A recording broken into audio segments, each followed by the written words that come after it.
అధికార గర్వం, ఒక దళిత మహిళ ఆక్రందన. పవన్ కళ్యాణ్ సొంత నియోజకవర్గంలోనే దారుణ పరిస్థితి.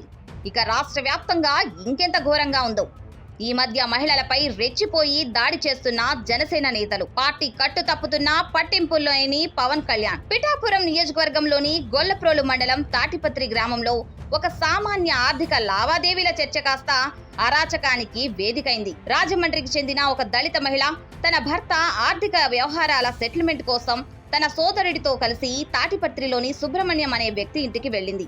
అది కేవలం మాటలతో ముగియాల్సిన విషయం. కానీ అక్కడ సీన్లోకి ఎంటర్ అయ్యారు స్థానిక జనసేన నేతలు భారతాల గోవింద్, కుంపట్ల సత్యనారాయణ మరియు వీరబాబు.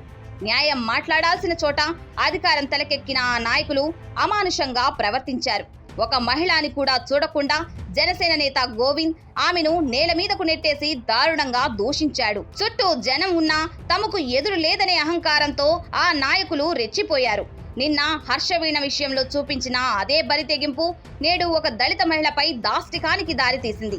సినిమాల్లో మహిళలపై చెయ్యి వేస్తే తోలు తీస్తా అంటూ పవన్ కళ్యాణ్ చెప్పే పవర్ఫుల్ డైలాగులు ఇప్పుడు ఆయన సొంత నియోజకవర్గంలోనే వెక్కిరిస్తున్నాయి.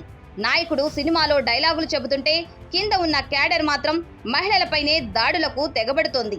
ఇది కేవలం ఒక మహిళపై జరిగిన దాడి కాదు, యావత్ దళిత వర్గంపై జరిగిన అమానుష్యం. ఈ అన్యాయాన్ని చూస్తూ బీసీవై పార్టీ ఊరుకోదు.